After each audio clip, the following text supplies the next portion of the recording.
অবশ্যই হাজিরা দেওয়া লাগবে।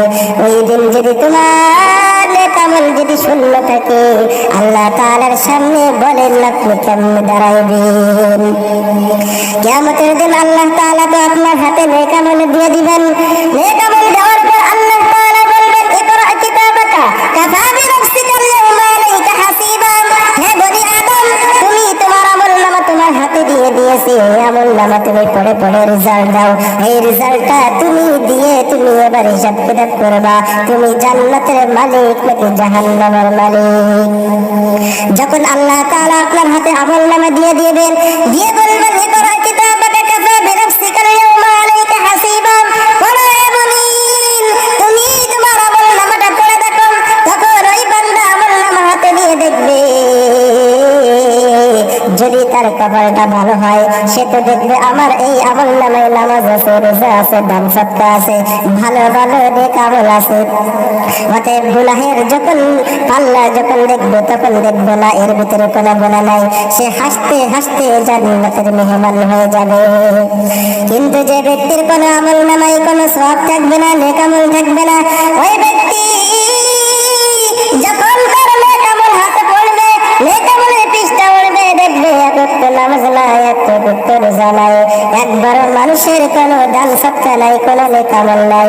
আবার যখন গুনাহের নেক আমলটা তার সামনে আসবে, তখন দেখবে সুদ, ঘুষ, রাজধানী, মস্তানি, সেটারি, বাটপারি, এরকম ভাবে হাজারো হাজারো গুনাহ দেখার পরে তখন আল্লাহ তাআলাকে বলবেন, হে দয়ার মালিক, এমন কি আমলনামা আল্লাহ তুমি আমাদের হাতে দিলে, যে আমলনামার ভিতরে সামান্য সামান্য কোটি কোটি ছোট্ট ছোট্ট গুনাহ করেছি, সেই গুনাহটাও আল্লাহ তাআলা তুমি এখানে উল্লেখ করে দিয়েছো। ফামান ইয়ামাল মিসকালা যাররাতিন খায়রান ইয়ারা ওয়া মান ইয়ামাল মিসকালা যাররাতিন শাররান ইয়ারা। তখন ওই গুনাহগার বান্দা বলবো, দয়ার মালিক, কি এমন আমলনামা আমার হাতে তুমি দিলে?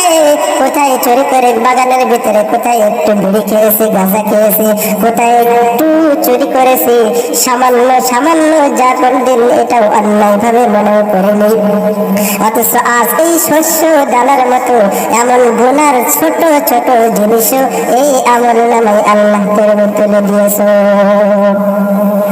ওই দিন আপনার কি উপায় হবে আপনি একবার নিজেকে ভাবেন।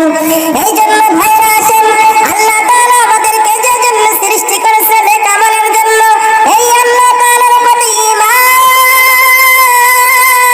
এবং এই পাশাপাশি যদি তুমি নেক আমল করতে পারো, আল্লাহ তাআলা বলেন তোমাকে আমার কাছে চাওয়া লাগবে না, তুমি আমার কাছে চাওয়া ব্যতীত আমি আল্লাহ রাব্বুল আলামিন তোমাকে জান্নাতুল সবথেকে দামি জান্নাত জান্নাতুল ফিরদাউসের মালিক বানিয়ে দিব।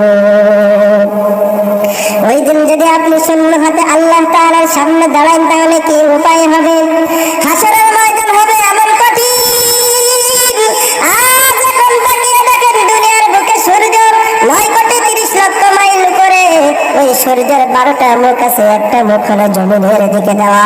ওই কিয়ামতের দিন ওই সূর্য আপনার মাথার এক হাত অথবা এক বিঘত উপরে চলে আসবে এবং আল্লাহ তাআলা বলবেন, হে সূর্য, তোর যতটা মুখ আছে এই মুখটা দুনিয়ার বুকে ওই দিন কিয়ামতের দিন সব তাপ দিয়ে তুমি ছেড়ে দাও। সূর্য ওই দিনকে তার 12টা মুখ জমিনে ছেড়ে দিবেন, জমিনটা পুড়ে হয়ে যাবে তামা। গুনাহগার বান্দা তাদের মাথার মগজগুলো ভাতের মাড়ের মতো টকবক করে ফুটতে থাকবে। ওই দিন কি উপায় হবে? মানুষ সবাই নাফসি নাফসি বলবে, আল্লাহ আমাকে মাফ করো, আমাকে মাফ করো। এই দিন কিন্তু সেই দিন আল্লাহ তাআলা কিন্তু ক্ষমা করবে না। তখন সেই গুনাহগার বান্দাগুলো চলে যাবে তার বাবার কাছে, চলে যাবে তার মায়ের কাছে, যে বলবে, হে মা, আমি দুনিয়ার বুকে তাকিয়ে দেখলাম নিঃশব্দভাবে একমাত্র তুমি আমাকে ভালোবেসেছো, তুমি আমাকে পেটে নিয়ে কত কষ্ট করেছো। ও মা, তুমি আমাকে প্রসব বেদনায় কত কষ্ট দিয়েছি। হে আমা, আজ দুনিয়ার বুকে কত তুমি আমাকে ঘুম নষ্ট করে, আমাকে কত মহব্বত করে আমাকে মানুষ করেছো। ও মা, আজ একটা নেকির জন্য আল্লাহ তাআলা আমাকে জাহান্নামে পাঠিয়ে দিয়েছেন।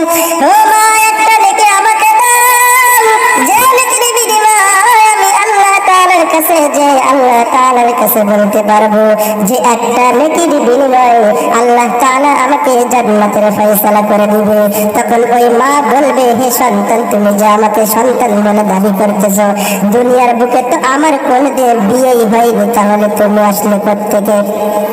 সে নিরাশে চলে যাবে বাবার কাছে। বাবার কাছে গিয়ে একই কথা বলবে, বলার পরে বাবা তার ছেলের পরিচয় দিবে না। সে চলে যাবে ভাইয়ের কাছে, সে চলে যাবে সন্তানের কাছে, এইভাবে কিন্তু ছোটাছুটি করতে থাকবে। ওই দিন আর কেউ কিন্তু তার পরিচয় দিবে না। ওই দিন একমাত্র বন্ধুই হবে আমার আল্লাহ রাব্বুল আলামিন। অতএব হে মুমিন বান্দা, আল্লাহ তাআলার প্রতি নেক আমল করো এবং আল্লাহ তাআলার প্রতি ঈমান আনো।